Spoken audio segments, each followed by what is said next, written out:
Coronavirus, vers une crise sociale? Jusqu'ici, l'action des gouvernements pour lutter contre le coronavirus a été largement saluée par les syndicats et les patrons.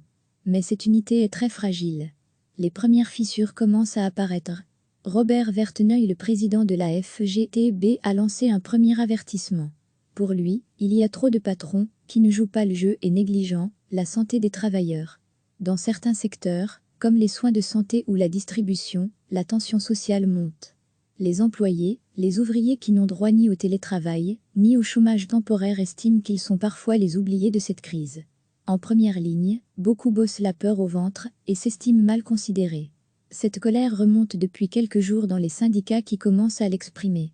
Dans le secteur de la distribution, c'est l'inquiétude quant à une possible extension des heures d'ouverture entre 07h et 22h. Une disposition prévue dans les pouvoirs spéciaux. Cela a suscité la colère syndicale, parce que ça aurait demandé de la flexibilité supplémentaire à des travailleurs déjà sous pression. Réponse de la Fédération du commerce. Ce n'est pas à l'ordre du jour, ce n'est qu'un exemple. Dans beaucoup d'entreprises, des conflits ont lieu autour de l'organisation du travail en ces temps de confinement. Les syndicats sont dans une situation compliquée. FGTB ou CSC ne souhaitent pas participer maintenant à un mouvement social qui abîmerait l'économie. Ils veulent limiter les dégâts économiques autant que possible. Le risque, c'est que des entreprises ferment, que le chômage augmente. Dans un premier temps, les syndicats et les patrons ont avancé main dans la main. Ils ont publié un communiqué commun où ils annonçaient ensemble soutenir les mesures drastiques du gouvernement. Ils affichaient un objectif commun, que le maximum de personnes non contaminées puissent continuer à travailler via le télétravail ou en respectant des mesures de distanciation sociale. Cette unité des patrons et des syndicats a été renforcée par l'arsenal de mesures d'accompagnement annoncées avec les pouvoirs spéciaux, en particulier l'extension du chômage temporaire. Cela concerne aujourd'hui près d'1 million de travailleurs. On en était plus ou moins resté là, dans une unité patron-syndicat qui suivait l'unité politique. Mais avec un confinement qui est parti pour durer plus longtemps que prévu, les choses sont en train d'évoluer. Les syndicats demandent d'être plus associés aux prises de décision, car ils sont de plus en plus sous la pression de délégués qui ne savent plus quoi répondre à des travailleurs. Des travailleurs qui s'étonnent qu'ils ne puissent plus sortir faire une promenade, mais qui se retrouvent parfois à plusieurs centaines, dans des usines où les règles de distance ne sont pas toujours applicables. Après la sidération du confinement, c'est aujourd'hui la question de la sécurité au travail qui est posée.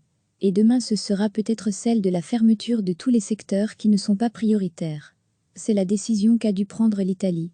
En France, les syndicats sont divisés sur la question, mais la pression est de plus en plus forte de la part de travailleurs, qui se sentent sacrifiés alors que beaucoup de cadres sont protégés en téléconférence.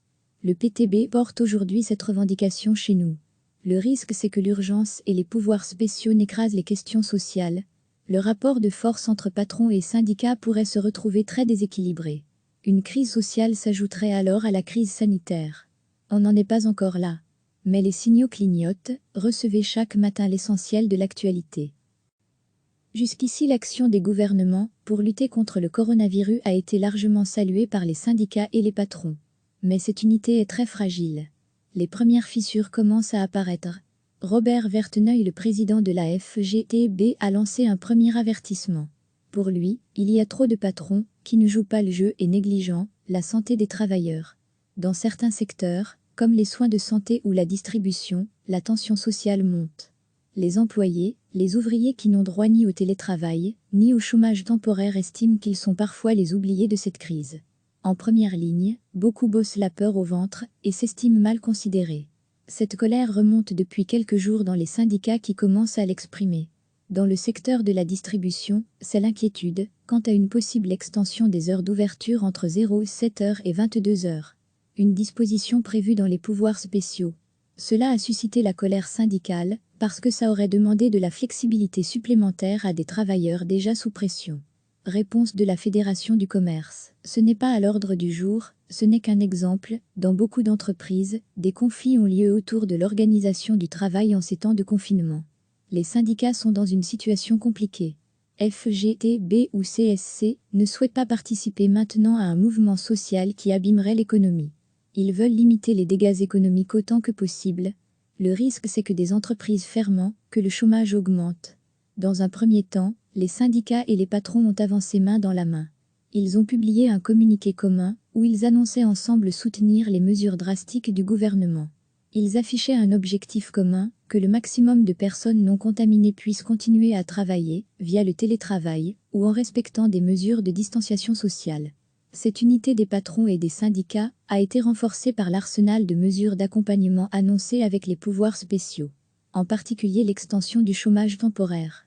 Cela concerne aujourd'hui près d'1 million de travailleurs.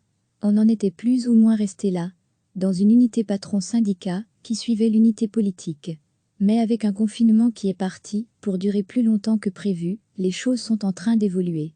Les syndicats demandent d'être plus associés aux prises de décision, car ils sont de plus en plus sous la pression de délégués, qui ne savent plus quoi répondre à des travailleurs.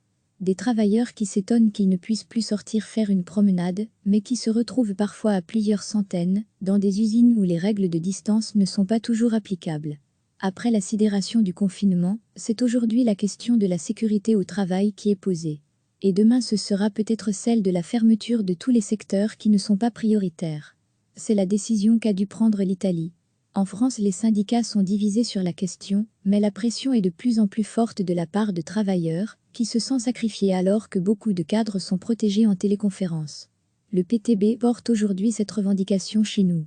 Le risque, c'est que l'urgence et les pouvoirs spéciaux n'écrasent les questions sociales.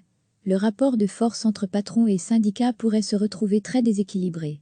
Une crise sociale s'ajouterait alors à la crise sanitaire. On n'en est pas encore là. Mais les signaux clignotent. Cliquez sur s'abonner pour recevoir les dernières nouvelles.